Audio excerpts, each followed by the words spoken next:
السلام علیکم دوستوں، ناول سرخ آنچل از قلم تانیہ تہا قسط نمبر 11۔ عدل کی موت کو آج مہینہ گزرنے کو آیا تھا، مگر افشین ویسے ہی تھی۔ بیٹے کو یاد کر اس زحمل کو کوسنے دیتی رہتی تھی۔ سب اس کا بہت خیال رہ رکھے تھے کہ اس کا غم ہلکا ہو۔ اس نے رمشا کو بھی اس کی نانی کے گھر بھیج دیا تھا۔ سب نے روکا بھی کہ دوسری اولاد ساتھ رہے گی تو غم ہلکا ہوگا، مگر اس کی ضد کی آگے کسی کی نہیں چلی، اور یوں ایک مہینہ گزر گیا۔ سالار اس دن گھر آیا تو اس کی پی اے نے اس کی ڈریسنگ کرا دی تھی۔ اس کی چوٹ کے بارے میں سب نے پوچھا، مگر وہ چھوٹے سے حادثے کا کہہ کر ٹال گیا، اور اس دن کے بعد وہ دوبارہ فلیٹ نہیں گیا۔ یہ شاید اسے یاد نہیں رہا۔ سنڈے تھا، سب کی چھٹی تھی، تبھی سب لوگ جمع تھے شام کی چائے پر، اور سب ہی باتیں کر رہے تھے۔ افشین کے پاس صرف عدیل کا موضوع تھا جسے سب سنتے کہ اس کا دل ہلکا ہو جائے۔ جبکہ اچانک سالار نے باپ کی طرف دیکھا۔ کافی دیر سے وہ موبائل میں مگن تھے۔ دوسری طرف عارض کو عجیب الجھن ہو رہی تھی۔ ایک تو اس دن کے بعد جنی اس سے ناراض تھی، کوئی بات نہیں کرتی۔ مزاج میں بھی اسے ایک ہفتے میں عجیب بدلاؤ آیا تھا۔ نہ وہ اس بات سے گھبرا رہے تھے کہ اس کے خد و خال میں تبدیلی واضح ہونے لگی ہے، جس کے باعث اس کی خوبصورتی میں دوگنا اضافہ ہو چکا ہے۔ اور سب سے اہم بات، وہ لڑکی جو عارض سے نگاہیں نہیں ہٹا پاتی تھی، پچھلے ایک ماہ سے وہ عارض کی طرف دیکھ بھی نہیں رہی تھی، اور یہ بات عارض کو برداشت نہیں ہو رہی تھی۔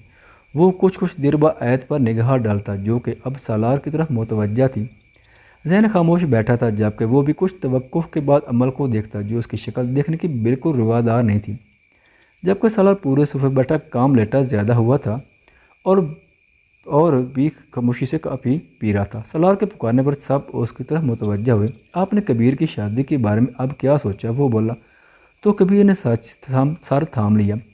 اگر کسی کو خودکشی کا شوق ہے تو وہ سالار ہے۔ یہ بات آج اس نے دیکھ لی تھی۔ وہ ہر بار ایسی بات کر جاتا تھا کہ سامنے والا اس کو ڈنڈا اٹھا کر مارے، اور حسب موقع افشین چیخ پڑی، میرے بیٹے کو مرے ایک مہینہ نہیں گزرا اور اس گھر میں شادیانے بجنے لگے۔ افشین تل ملائی۔ مرتضیٰ نے سالار کو گھورا، مہینہ تو خیر گزر چکا ہے چچی، اور کتنا سوگ منانے کا ارادہ ہے آپ کا؟ اور سب نے گہرا سانس بھرا۔ اب لاصل بحث شروع ہو چکی تھی۔ سالار ہم اس بارے میں بہت بعد میں بات کریں گے۔ مدیحہ خود ہی بول اٹھی، کیوں بھائی؟ میں آپ لوگوں کو بتا رہی ہوں، وہ لڑکی جس کا رشتہ آپ پہ گئی تھی، وہ تو یہ بات جانتی بھی نہیں کہ کیا ہوا ہے۔ وہ کیا آپ کے بیٹے کا ساری زندگی انتظار کرتی رہے گی؟ اور خیر سے آپ کا بیٹا بھی بڑا عقل مند ہے۔ دوسری بات نیچی آواز میں بولا، جبکہ اس کی بات پر کبیر ایسے چمکا جیسے اب ہوش میں آیا ہو۔ اسے تو اس بات کا احساس ہی نہیں تھا کہ وہ تو جا نہیں رہی۔ عدیل کی ڈیتھ کے بارے میں کیا سوچ رہی ہوگی وہ، اس کے بارے میں اس نے بے چینی سے کپ ٹیبل پر رکھ دیا۔ سالار مسکرا دیا۔ کبیر صاحب ہوش میں آ گئے۔ اس نے ماں کی طرف دیکھا، ماں آپ کو انفارم کرنا چاہیے تھا، سنجیدگی سے بولا۔ بیٹا خیال ہی نہیں رہا۔ مدیحہ شرمندہ سی ہو گئی۔ چاچو آپ مجھے بتائیں، کیا اب ماحول بدلنا نہیں چاہیے؟ اور میں تو چچی کے خیال میں یہ بات کہہ رہا ہوں، اس طرح ذرا ان کا ذہن بھی ہٹ جائے گا۔ خیر میں نے عدیل کو بولنے کا نہیں کہا، وہ اپنی ایکٹنگ کے جوہر اس وقت آزما رہا تھا، جس کا اندازہ اس کے تینوں بھائیوں اور باپ کو تھا۔ باقی سب خاموشی سے سن رہے تھے۔ ٹھیک کہہ رہا ہے بھائی جان، سالار ہر بات بھی غلط نہیں ہوتی بچوں کی۔ سکندر صاحب بولے تو سالار کا دل کیا خود کو تھپکی دے، وہ واقعی اچھا ایکٹر تھا۔ یہ اب کیسی باتیں کر رہے ہیں؟ افشین بھڑکی۔ چپ کی رہو، سکندر صاحب نے کہا، تو وہ بولتی ہوئی وہاں سے اٹھ کر چلی گئی۔ ایسے اچھا نہیں لگتا سکندر۔ مرتضیٰ صاحب نے بھی نفی کی۔ بابا کیا ہو گیا یار، ماحول بدلے گا تو سب ٹھیک، تم تو بکواس بند کرو اپنی۔ وہ اسے جھڑک گئے، عقل مند لوگوں کی تو اس گھر کو ضرورت ہی نہیں، کیوں زین؟ سالار نے اس کی طرف دیکھا، جو ایک دم چونکا اور مسکرا دیا۔ سالار اس کی طرف دیکھتا رہا، پھر باپ کو دیکھنے لگا۔ میں بھی یہی کہوں، ماحول کو بدلا جائے۔ شہاب بولے تو سالار کے ساتھ سب ہو گئے۔ عارض تو خود سے نہیں بولا کہ بیچ میں گھسٹا جائے گا۔ کبیر بھی خاموش تھا، البتہ سالار نے پورا اس کے ساتھ بھائی چارہ نبھایا تھا۔ ٹھیک ہے، مگر ہم اب بھی اس لڑکی کے حق میں نہیں ہیں۔ مرتضیٰ صاحب نے پھر سے بات وہیں سے شروع کی۔ بابا وہ میری پسند ہے، اب کبیر بولا، جبکہ سالار اور عارض مسکرا رہے تھے۔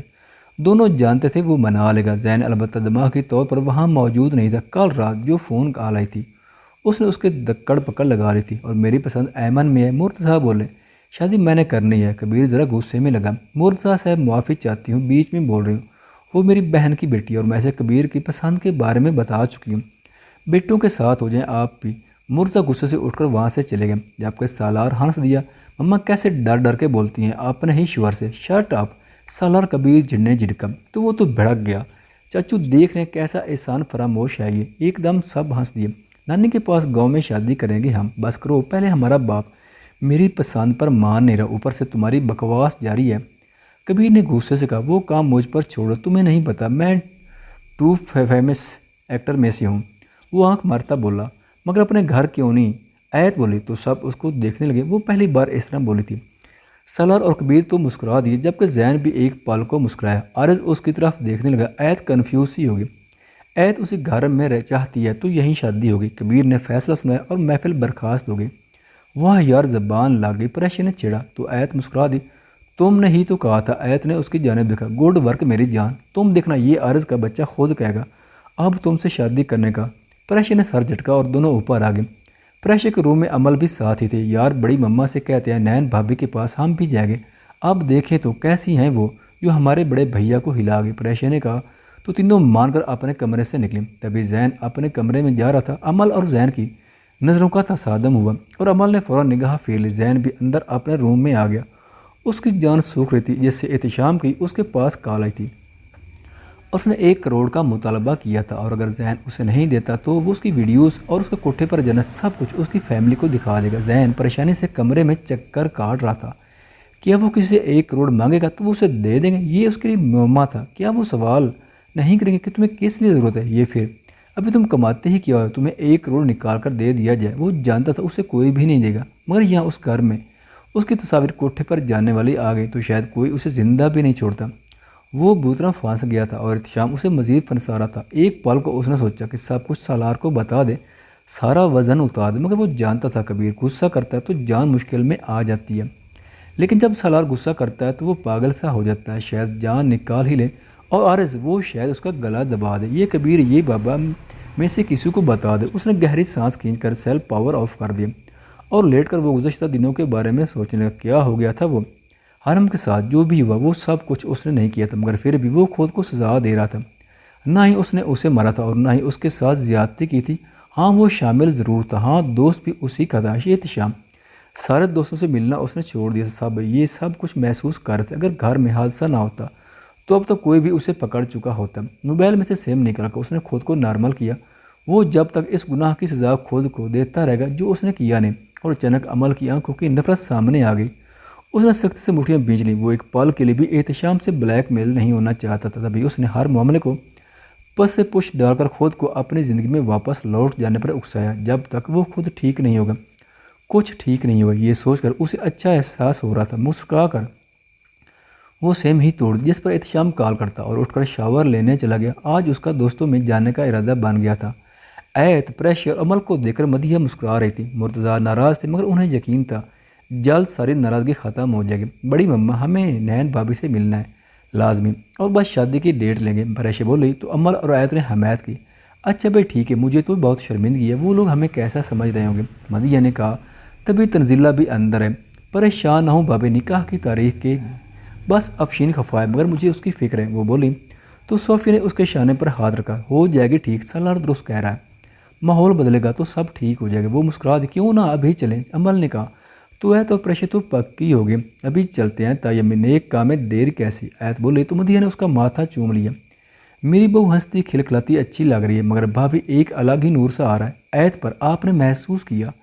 تنزیلہ بولی، جبکہ صوفیہ بھی مسکرائی۔ موٹی موٹی سی لگ رہی ہے۔ ایت کے رنگ فاقسی ہو گئے، جبکہ پریشی نے اس کا ہاتھ تھام لیا۔ مدیحہ نے ان دونوں کو دیکھا۔ اچھی بات ہے نا، اور بھی پیاری ہو گئی۔ ادھر ادھر دیکھتے وہ بات ٹال گئی۔ یار باتوں میں وقت ضائع مت کرو، ہم چلتے ہیں نا آج ہی۔ عمل جنجلا کر بولے تو سب ہنس دی۔ کچھ نہیں ہوا، ریلیکس۔ پریشی نے کہا تو ایت نے ساری لایا۔ چلو جاؤ سب تیار ہو جاؤ۔ مدیحہ نے کہا تو دونوں بھی۔ صوفیہ اور تنزیلہ سے بھی بول کر وہ اپنے کپڑے نکالنے لگے۔ ایت تم نہیں آ رہی؟ پریشی بولی میں آتی ہوں، تم چلو، ایت نے کہا، اور وہ اکیلی مدیحہ کے پاس روک گئی۔ وہ اپنا دروازہ بند کرنے لگے۔ عارض نے دھاڑ سے دروازہ کھولا اور دروازہ ایت کے سر میں بجا۔ وہ سر تھام کر پیچھے ہوئی۔ بدتمیز تو تم پیدائشی ہو۔ مدیحہ نے غصے سے عارض کو دیکھا تو ان محترمہ کی آنکھوں کی جگہ بٹن ہے۔ وہ اندر آ کر صوفے پر بیٹھ کیوں آئے ہو؟ مدیحہ نے سوال کیا۔ دوسری طرف ایت اس کے آنے پر وہاں سے نکل گئی۔ عارض کو شدید سبکی کا احساس ہوا۔ مدیحہ نے بھی نوٹ کی، مگر اسے اچھا لگا۔ چلو کچھ تو اسے منہ کی مار دی۔ اپنی محبت کے ہاتھوں بلا وجہ ذلیل ہو رہی تھی۔ عارض نے بند دروازے کو دیکھا۔ بابا نے کہا ہے ان کی میڈیسن دے دیں۔ عارض سنجیدگی سے بولا، ارے دیکھو میں بھول گئی۔ مدیحہ نے افسوس سے دوائیاں نکال کر اس کو پکڑا دی۔ عارض باہر نکل گیا اور مدیحہ اپنا کام کرنے لگی۔ ایک قدم اس نے نیچے کی جانب لیا اور دوسرے قدم نے اسے روک دیا۔ ادھر ادھر دیکھ کر وہ اندر لگی بھڑک دباتا ایت کے کمرے کی جانب آیا۔ وہاں اس وقت کوئی نہیں تھا اور اس نے دروازہ کھولا اور اندر آ گیا۔